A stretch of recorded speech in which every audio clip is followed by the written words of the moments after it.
अगर कोई आपको नीचा दिखाना चाहता है तो इसका मतलब है कि आप उससे पहले से ही ऊपर हो। जिंदगी जीने के लिए मिली है, इससे लोग क्या सोचेंगे यह सोचने में बर्बाद मत करो। किसी के बुरे वक्त में उसका हाथ पकड़ो, सहारा दो, उसे हिम्मत दो, क्योंकि बुरा वक्त थोड़े समय में चला जाएगा लेकिन वह आपको दुआ जिंदगी भर देता रहेगा। मनुष्य सुबह से शाम तक काम करके उतना नहीं थकता जितना चिंता और क्रोध के एक क्षण में थक जाता है। संबंध परमात्मा से अच्छे बना लो तो तुम्हें किसी की जरूरत नहीं पड़ेगी, तुम खुद सबकी जरूरत बन जाओगे। सलाह देने तो हजारों आते हैं लेकिन जब साथ देने की बारी आती है तो केवल भगवान आते हैं। जीतने के बाद तो सारी दुनिया गले लगाती है, क्योंकि जो आज आपके साथ है वह कल आपके खिलाफ हो सकते हैं। बिना मतलब के कोई आपकी इज्जत नहीं करेगा, लेकिन खुद को इतना काबिल बनाओ कि लोग बिना मतलब के भी आपका इज्जत करें। भगवान कहते हैं सोने से पहले तुम सबको माफ कर दिया करो और तुम्हारे जागने से पहले मैं तुम्हें माफ कर दूंगा।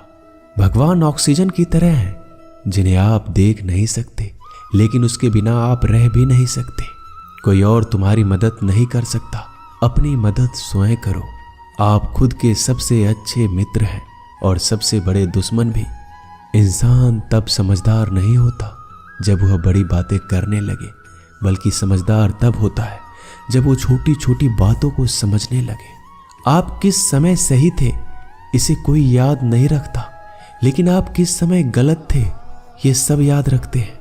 सब दुख दूर होने के बाद ही मन प्रसन्न होगा, यह आपका भ्रम है। मन प्रसन्न रखो, सब दुख दूर हो जाएंगे, यह हकीकत है। किसी भी व्यक्ति की कोई भी बात बुरी लगे तो दो तरह से सोचो। यदि व्यक्ति महत्वपूर्ण है तो भूल जाओ और बात महत्वपूर्ण है तो व्यक्ति को भूल जाओ। रिश्तों का संबंध सिर्फ रक्त से नहीं होता, जो मुसीबत में हाथ थाम ले उससे बड़ा कोई रिश्ता नहीं होता। भगवान कहते हैं तुम सब कुछ मुझे सौंप दो, सारा दर्द परेशानी, और बिल्कुल हल्के होकर मुझे याद करो। धीरे धीरे तुम्हारा जीवन बदल जाएगा। हर रोज रात को सोने से पहले भगवान को अपनी पूरी दिनचर्या बता के सोएं। अगर आपके द्वारा किसी का दिल दुखा है तो मन ही मन उससे माफी मांगे। अगर आपका किसी ने दिल दुखाया है तो उसे माफ करके सारी चिंताएं भगवान को सौंप कर सो जाए। यकीन मानिए इससे आपकी जिंदगी खुशनुमा बन जाएगी। क्रोध बोला हुआ एक शब्द इतना जहरीला हो सकता है कि आपकी हजार प्यारी बातों को एक मिनट में नष्ट कर सकता है। सबको हंसाना लेकिन किसी पर भी हंसना मत। सबके दुख बांटना लेकिन किसी को दुखी मत करना। सबकी राह में दीप जलाना लेकिन किसी का दिल जलाना मत। यही जीवन की रीत है, जैसा बोओगे वैसा ही पाओगे। दुआएं और प्रार्थनाएं असंभव को भी संभव बना देती है। ईश्वर को ना हमारे तन की जरूरत है ना धन की, उसको तो बस पवित्र मन की जरूरत है। इसलिए वो हमें कुछ भी छोड़ने के लिए नहीं कहता, बस कहता है बच्चे मन से विकार छोड़ो, गंदे विचार छोड़ो। जो आने वाला है वो हमेशा गुजरे हुए कल से बेहतर होगा। यही एक सोच आपके जीवन में कभी निराशा नहीं होने देगी।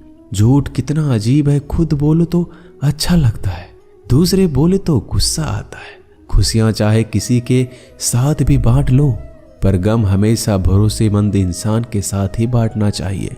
जीवन में समय चाहे जैसा हो, परिवार के साथ रहो तो सुख बढ़ जाता है, दुख हो तो बढ़ जाता है। सच्चा मित्र वही है जो उस समय में भी आपके साथ खड़ा हो जब सारी दुनिया आपके खिलाफ हो। आपके पास जितना भी है उसके लिए बार बार दिल से धन्यवाद कहें, हर वक्त कहें। यकीन मानिए जितना भी है वो जल्दी कई गुना हो जाएगा। प्रार्थनाएं और ध्यान इंसान के लिए बहुत जरूरी है, क्योंकि प्रार्थना में भगवान आपकी बात सुनते हैं और ध्यान में आप भगवान की बात सुनते हैं। श्री कृष्ण से कितना कुछ छूटा, पहले माँ छूटी, फिर पिता छूटे, फिर जो नंद किशोर मिले वो भी छूटे, संग साथी छूटे, राधा भी छूटी, गोकुल छूटा, फिर मथुरा छूटा।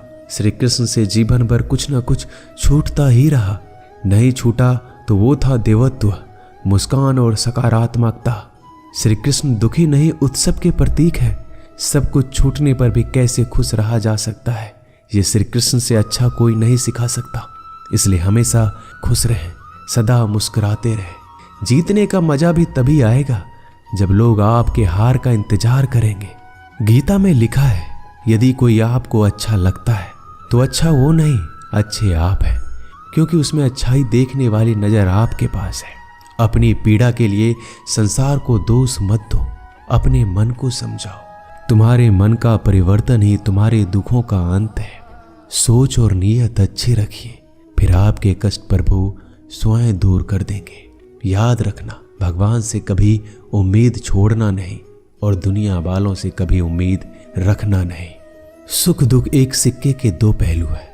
जहां सुख होगा वहां दुख भी होगा, जहां दुख होगा वहां सुख भी होगा।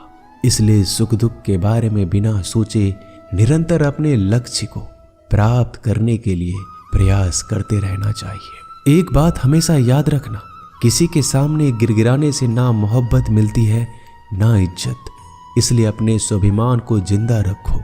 कोई अगर आपकी किस्मत में होगा तो आपके पास खुद ही चलकर आएगा। दूसरों को हराने का मौका मत दो, बस खुद को आगे ले जाने की जिद पालो। कभी हार ना मानने की आदत ही एक दिन जीतने की आदत बन जाती है। सिर्फ दो चीजें मनुष्य के भाग्य का निर्माण करती है। पहला, स्वभाव। अगर आपके स्वभाव में अच्छाई, विनम्रता और गुण है तो आपका भाग्य चमकेगा। अगर आपका स्वभाव क्रोधी है, आलसी है, तो आपका भाग्य बिगड़ना अनिवार्य है। इसलिए अपने स्वभाव को मधुर और आकर्षित बनाइए। दूसरा, आपकी वाणी। बोलना तो आदमी 2.5 साल की उम्र में ही सीख जाता है, परंतु कब, कहां और कैसे बोलना है उसे यह जिंदगी भर भी नहीं समझ पाता। जिसे ये बोलना आ गया कि कब, कहां और कितना बोलना चाहिए, समझ लो उसे सफल होने के लिए कोई नहीं रोक सकता। पिता से बड़ा कोई सलाहकार नहीं, माँ की छांव से बड़ी कोई दुनिया नहीं, भाई से अच्छा कोई भागीदार नहीं और बहन से बड़ा कोई शुभ चिंतक नहीं। इस मतलबी दुनिया से कोई मतलब ना रखो, और मतलब रखना है तो अपने मतलब से मतलब रखो। दुआएं मांगने से किसका भला होता है, मिलता तो वही है जो हमने बोया होता है। तुम नीचे गिर के देखो, कोई नहीं आएगा उठाने। तुम जड़ा उड़कर तो देखो, सब आएंगे गिराने। एक बात हमेशा याद रखना, अगर शराब की दुकान पर बैठकर दूध पियोगे तो तुम्हें शराबी का ही दर्जा मिलेगा, और किसी मंदिर में बैठ के पानी भी पियोगे तो तुम्हें एक संत का दर्जा दिया जाएगा। इसलिए आप किसके साथ उठते बैठते हो ये बहुत मायने रखता है। दोस्तों, आशा करता हूं कि आपने इस वीडियो से बहुत सारी सीख ली होगी। मिलते हैं जल्दी एक नए ज्ञानवर्धक वीडियो में। धन्यवाद। अपना ख्याल रखिएगा।